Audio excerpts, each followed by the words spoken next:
మీరు అవునండి. మేము మేజర్‌లమి నచ్చినట్టు మేము పెళ్లి చేసుకుంటాము అన్నప్పుడు వాళ్ళెట్లా వదిలేసారో, ఇప్పుడు నీకున్న ఆప్షన్ కూడా వాడు జుట్టు పట్టుకొచ్చి నీతో బలవంతంగా కాపురం చేయించలేం. ఎందుకు అంటే, అతనికి ఇష్టం లేని కాపురం కాబట్టి క్రూయాలిటీ పెరిగిద్ది. అంటే ఒక అమ్మాయిని వదిలించుకోలేకపోయినప్పుడు, ఒకప్పుడు మనం ఓ 20, 30 ఇయర్స్ ఎళ్తే ఇట్లాగే. ఒకసారి పెళ్లయింది అంటే అత్తమామల దగ్గరే ఉండాలి, భర్తతోటే కాపురం చేయాలి అనుకోవడం వల్ల, కోడలు అనే పాత్రని వదిలించుకోవడం కుదరల. వదిలించుకోవడం కుదరకపోవడం వల్ల కిరసనాలు వేసి అవును. తగలేయడం, డౌరీ హెరాస్మెంట్‌లు వాళ్ళే సూసైడ్ చేసుకునేలాగా చేయడం. ఈ క్రూయాలిటీ పర్సెంటేజ్‌లు అప్పట్లో చాలా ఎక్కువుండేవండి. అవి కంట్రోల్ చేయడానికే 498 డీవీసీ మెయింటెనెన్స్ కేసులనేవి వచ్చినియి. సో, ఇప్పుడు బలవంతంగా అతన్ని తీసుకొచ్చి ఈవిడతో కాపురం చేయిస్తే అతను అదే చేస్తాడు. లేదా అసలు రాడు. ఎందుకంటే బలవంతంగా తీసుకొచ్చి కాపురం చేయించలేంగా లీగల్‌గా. సో, ఇప్పుడు తినకున్న ఆప్షన్స్ ఏంటి అంటే మీకున్న ఆప్షన్స్ అమ్మ, మీ హ్మ్. అడ్వకేట్ చెప్పినట్లు వినండి. మీకున్న లీగల్ ప్రొసీడింగ్స్‌లో ఏమైనా డౌట్స్ ఉంటే అడగండమ్మా.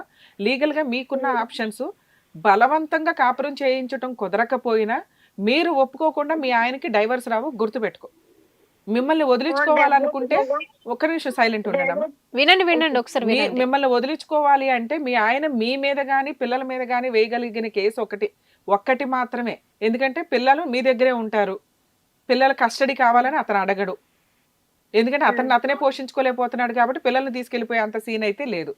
కాబట్టి అతను డైవర్స్ కేసు వేయగలడమ్మా. ఆ డైవర్స్ కేసు మీరు హ్మ్. ఫైట్ చేయండి. ఫైట్ చేస్తూ ఉంటే కనుక మీ కేసులో డైవర్స్ కేసు చాలా సీరియస్‌గా నడుస్తది. మీకు ఆ అబ్బాయికి డైవర్స్ రాదు.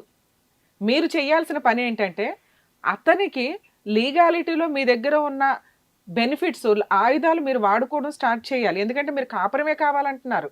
విడాకులు కావాలని మీరు అనట్లేదు కాబట్టి మీరు అప్పర్ హ్యాండ్‌లో ఉన్నట్టే లెక్క.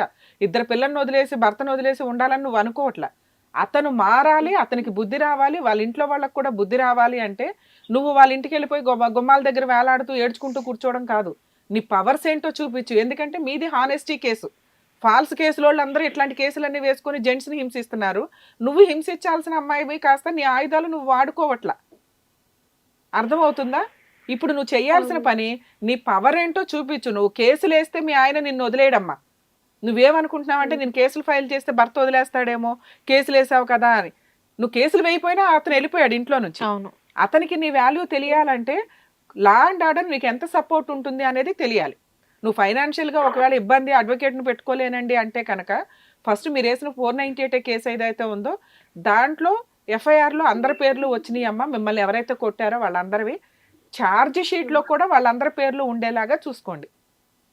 హ్మ్. ఎందుకంటే చార్జ్ షీట్‌లో ఎవరి పేర్లైతే ఉంటాయో, కోర్ట్‌లో కేస్ కూడా వాళ్ళందరి మీద నడుస్తది. ఇది చూసే వాళ్ళకి ఇది స్టేషన్ బెయిల్ ఇచ్చేశారు. 41 నోటీసు, అరెస్టులు లేవు కాబట్టి ఈజీ అనుకుంటారు గానీ, నీకిది ఫ్రీ కేసమ్మా. సగం వరకు మీకు పబ్లిక్ పోలీసులు చేస్తారు. కోర్ట్ దాకా వచ్చినాక మీకు గవర్నమెంట్ అడ్వకేట్ ఉంటారిందులో. అది. మీ హస్బెండ్ వాళ్ళకి ఖర్చు చాలా ఎక్కువవుతదమ్మా. ఫీజులు ఎక్కువుంటాయి. ఆ ఫీజులు కట్టలేక నీతో సెటిల్‌మెంట్‌కొస్తారు. నువ్వు కావాల్సింది కాపురమే అంటావు కాబట్టి, అదే హ్యాపీగా ఉండడానికి ఏం కండిషన్సో అవి పెట్టు. హ్మ్. నెక్స్టు ఇప్పుడు ఇంకా పోలీస్ స్టేషన్‌లో ఎఫ్ఐఆర్ అయింది. వాళ్ళకి స్టేషన్ బెయిల్ ఇస్తారు. చార్జ్ షీట్‌లో కూడా అందరి పేర్లు ఉండేలాగా నిన్ను కొట్టినప్పుడు ఎవరున్నారు, ఏంటనేది ఏమన్నా విట్‌నెస్‌లుంటే వాళ్ళందరిని కూడా పెట్టి చూపించి, అందరి మీద కేసు రిజిస్టర్ అయ్యేలాగా చూడు నాన్న. నెక్స్టు మీ అడ్వకేట్ అలాగే. చేత నువ్విప్పుడు అర్జెంట్‌గా వేయాల్సిన కేసులు 2 ఉన్నాయి. హ్మ్. ఇవి నువ్వు లాయర్‌తో వేయించుకుంటావా? లేకపోతే ఎవరినైనా గవర్నమెంట్ అడ్వకేట్‌ని పెట్టించుకొని వేయించుకుంటావా? అనేది తర్వాత సంగతి. ముందు మీరు దాని గురించి ఆలోచించుకోండి. అర్జెంట్‌గా వేయాల్సిందని ఎందుకన్నానంటే, మెయింటెనెన్స్ కేసులు సుప్రీం కోర్ట్ గైడ్‌లైన్స్ వల్ల చాలా మంచిగా ఆర్డర్ చేస్తున్నారమ్మా. మీరు ముందు మెయింటెనెన్స్ కేస్ ఫైల్ చేయండి. అలాగేనండి. ఎందుకంటే మీరు ఏ జాబు చేయట్లా, ఇద్దరు పిల్లలు. అతనికి జాబ్ ఉన్నా లేకపోయినా రిక్షా తొక్కన్నా మీకివ్వాలి. ఎందుకంటే మీ కేసులో మీరు కాపురం అడుగుతున్నారు. అతని ఇంట్లో నుంచి పారిపోయాడు. మీ అతనే హ్మ్. హింసించాడు. అతనే అక్రమ సంబంధాలు పెట్టుకున్నాడు. అతనే పారిపోయాడు. కాబట్టి అవును. మీకు 100% మంచి న్యాయం జరిగిద్ది. ఎందుకు మెయింటెనెన్స్ కేస్ అన్నాను అంటే, మెయింటెనెన్స్ కేసు వేసిన దగ్గర నుంచి క్యాలిక్యులేషన్ వస్తదమ్మా. ఒకవేళ మీకు 1 ఇయర్ హ్మ్. తర్వాత ఆర్డర్ అయిందనుకోండి. మీరు ఇవాళ కేస్ ఫైల్ హ్మ్. చేస్తే ఈ రోజు నుంచి క్యాలిక్యులేషన్ వస్తది. ఈ మంత్ నుంచి. అలాగే. అందుకని అది ముందు వేయండి. ఎందుకంటే రూపాయి మెయింటెనెన్స్ కట్టాల్సొచ్చినా కూడా ఇలాంటి కేసుల్లో మెయింటెనెన్స్ కట్టడం కంటే అమ్మాయితో కాపురం చేయడం బెటర్ అని అవును. 100% సెటిల్మెంట్‌కొస్తారండి. ఎందుకంటే ఆ అమ్మాయి హస్బెండ్‌కి వెల్కమ్ చెప్తుంది. ఏ రకంగా? అతను తాగుడు మానేసి, అక్రమ సంబంధాలు మానేసి, వచ్చిన రూపాయితో భార్య పిల్లల్ని బాగా చూసుకో. ఇంకేం అడగట్ల అమ్మాయి. తన వైపు నుంచి నేనేం ఏ అడగ మిస్టేక్స్ లేవు, ఏం అడగట్లే. సో ఇంత అద్భుతమైన అమ్మాయి దొరకడం వాడు అదృష్టం ఒక రకంగా. సో అతనికి బుద్ధి రావాలి అంటే తిను ఈ పనులు చేయాలి. ఇంకొక పనమ్మా, అతను వస్తాడో లేదో నాకు తెలియదు కదా. ఒకవేళ అతను డైవర్స్ అవును. వేసే ఉద్దేశం ఉన్నా నువ్వు లీగల్గా ప్రొటెక్టివ్గా ఉండాలంటే నీకున్న ఆప్షను ఆర్సీఆర్, రెస్టిట్యూషనల్ కంజుగల్ రైట్స్, కాపురానికి తీసుకెళ్ళమని కేసు ఫైల్ చేయి. అలాగే. ఈ రెండు వేస్తే అతను ఏ కేసులు వేసినా పనికిరావు. నెక్స్ట్ నీకు మెయింటెనెన్స్ బాగా వస్తుంది. మెయింటెనెన్స్ అంటూ వచ్చిన తర్వాత అతనే మెయింటెనెన్స్తో పాటు వెనకాల పరిగెత్తుకుంటూ వస్తాడు. ఇంకేదన్నా డౌట్ ఉన్నా కూడా కాల్ చేయండి అమ్మా, నేను అందుబాటులోనే ఉంటాను, మీకు సలహా చెప్తాను. నువ్వు బాధపడక తల్లి, ఖచ్చితంగా ల్యాండ్ ఆర్డర్ మీకు సపోర్ట్గా ఉంటుంది. నువ్వు కరెక్ట్గా ఉన్నావు కాబట్టి నువ్వు 100% గెలుస్తావు అన్ని కేసుల్లో. లేదు మేడం, అంత మంచి ఇదే మాటకి మేడం. ఫస్ట్ మీ బావతో గొడవ అయింది, నానా అలాగే వాళ్ళ ఇవి డాడీ ఏవి రావు. నీకు అంతకు ముందు మీ బావతో గొడవైనప్పుడు నువ్వు చాలా మైనర్వి, చాలా చిన్న విషయం. నీ మీద అనుమాన పడటం కూడా క్రూయాలిటీ కిందే లెక్క. నేను ఇప్పుడు అతని మీద ఏ కేసులు వెయ్యమని చెప్పట్లా. నువ్వు ఆల్రెడీ 498 ఎందుకు వేసావు అంటే ఆ రోజు బాధ కొట్టారు కాబట్టి అప్పుడు 498 వేయాలి. వేయకపోతే మళ్ళీ నీకు నువ్వే డ్యామేజ్ చేసుకున్న దాని అవుతావు. అలా పడింది ఆ కేసు. నువ్వు వాంటెడ్ గా వెళ్ళి వేయలే. అవునమ్మా, నువ్వు వాంటెడ్ గా వెళ్ళి వేయలేదు. ఒక్క నిమిషం నాన్న, ఎందుకంటే అట్లా నీ దెబ్బలు ఉంటాయి, అవన్నీ ఉంటాయి. అది చాలా స్ట్రాంగ్ కేసు. ఆ ఒక్క కేసు కన్నా వాళ్ళు వస్తారు. కానీ అప్పటిదాకా నువ్వు ఖాళీగా ఎందుకు ఉండాలి? నీ ఇల్లు గడవాలి, పిల్లలకి హక్కు ఉంది కదా. అందుకని మెయింటెనెన్స్ కేసు వేయమన్నా. కాపురానికి తీసుకెళ్ళమనే కేసు ఎందుకు వేయమన్నాను అంటే ఒకవేళ అతను పొగరకు వెళ్ళిపోయి నన్నేం చేయలేదులే, ఈ అమ్మాయి బ్యాక్గ్రౌండ్ వెనకాల ఏమీ లేదు అని డైవర్స్ కేసు వేస్తే దానికి ఆర్సీఆర్ అనేది సైమల్టేనియస్ కేసు.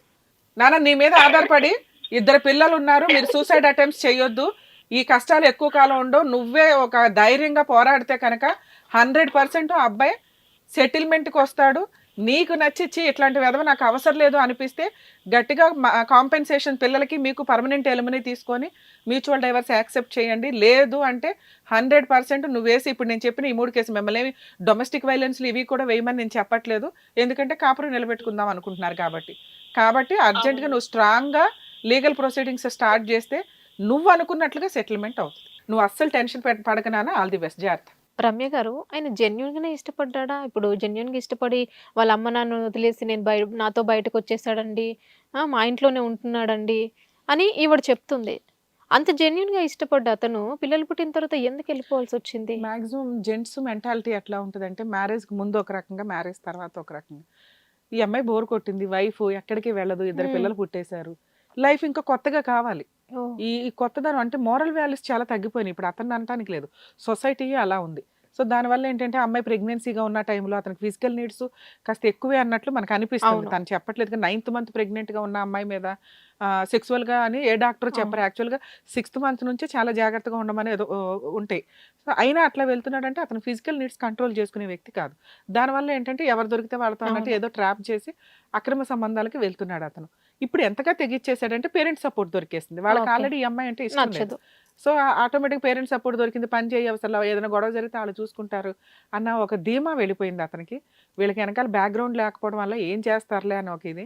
ఇప్పుడు నేను చెప్పిన లీగల్గా తను ప్రొసీడ్ అయితే కనుక 100% చాలా స్ట్రాంగ్గా భర్తని మార్చి వెనక్కి తెచ్చుకోగలిగిందండి. అతను ఫస్ట్ చేసింది రియల్ లవ్వే. ఎందుకంటే ఇంట్లో వాళ్ళని కాదని చేసుకున్నాడు అంటే రియల్గా పెళ్లి చేసుకున్నాడు. 6 years బాగానే ఉన్నాడు ఉన్నంతలో. కాకపోతే ఏంటంటే బ్యాడ్ హ్యాబిట్స్ స్టార్ట్ అయిపోయినాయి వరుసగా. ఎందుకు అంటే ఇప్పుడు నేను చెప్పిన రీజన్స్ వల్ల. మేబీ నిజంగా నమ్మి మిమ్మల్ని ఒక అమ్మాయి, అసలు అట్లాంటి అమ్మాయిలే దొరకట్లేదు అవును. ఇప్పుడు. అంత నమ్మి ఒక అమ్మాయి వచ్చినప్పుడు అపురూపంగా చూసుకోవడం ఎట్లా, కాపురం నిలబెట్టుకోవడం ఎట్లా. ఇప్పుడు ఈ జనరేషన్ మనం ఏమన్నా సీనియర్ సిటిజన్స్ని, పెద్దవాళ్ళని, కపుల్స్ని చూస్తామేమో కానీ ఇంకో 5-10 years అయితే ఆ ఏజ్ కపుల్స్ మనకు కనిపించరేమో అన్న ఒక డౌట్ వచ్చేస్తుంది నాకు. ఎందుకంటే మ్యారేజ్ అయిన ఆల్బమ్స్ వచ్చేలోపే డైవర్స్లు అయిపోతున్న కేసులు ఎక్కువ ఉన్నాయి. సో మ్యారిటల్ రిలేషన్ అనేది నిలబెట్టుకుంటే బాగుంటుంది అనేది నా ఉద్దేశం. రమ్య గారు, ఇంకా ఏంటంటే ఇప్పుడు చెండాలం ఏంటంటే ఇప్పుడు అవతల అంటే ఈయన పర్ఫెక్ట్‌గా ఉన్నా గూడా అవతల సైడ్ నుంచి మెసేజ్‌లు చేయడము, కాల్స్ చేయడము, కొంతమంది లేడీస్ అసలు ఎంత చెండాలం అయిపోతుందంటే వాళ్ళ వల్ల గూడా వీళ్ళు చెడిపోయే అవకాశాలున్నాయి. అంటే ఈ కేసు అది కాదండి. ఈడే ఆల్రెడీ ఇప్పుడు అతనుకున్న ఫిజికల్ నీడ్స్ వల్ల అమ్మాయి ప్రెగ్నెన్సీగా ఉన్న టైంలో పెట్టుకున్న దుకాణాలు ఇవన్నీ. ఇక ఆ ఊళ్ళల్లో ఎలా ఉంటాయంటే ఇక ఏదో ఉన్నంతలో నడిచిపోతుంటే మేబీ అతను ఇవన్నీ కట్ చేసుకొని భార్య వాల్యూ, ఎందుకంటే పిల్లలు పుట్టక సగం మంది సఫర్ అవుతుంటే ఇక్కడ 2 పిల్లలు పుట్టారు. పిల్లలకి తండ్రి లేకపోవడం అనేది ఎంత పాపం అది. మేబీ వాళ్ళ పేరెంట్స్ అతను అది రియలైజ్ అయ్యి ఈ అమ్మాయి వల్ల వాళ్ళకి ఏదైనా ఇబ్బంది ఉంటే కౌన్సిలింగ్ పెట్టుకొని మాకు ఇలా కావాలి ఈ అమ్మాయి అని, ఈ అమ్మాయికి కావాల్సిన కండిషన్స్ పెట్టి అలాగే కాపురం బాగా ఉండడానికి అబ్బాయి వాళ్ళ పేరెంట్స్ కూడా బాగా సపోర్ట్ చేస్తే వీళ్ళిద్దరూ హ్యాపీగా ఉంటారనేది నా ఉద్దేశం. ఓకే రమ్య గారు, థ్యాంక్ యూ. Thank you.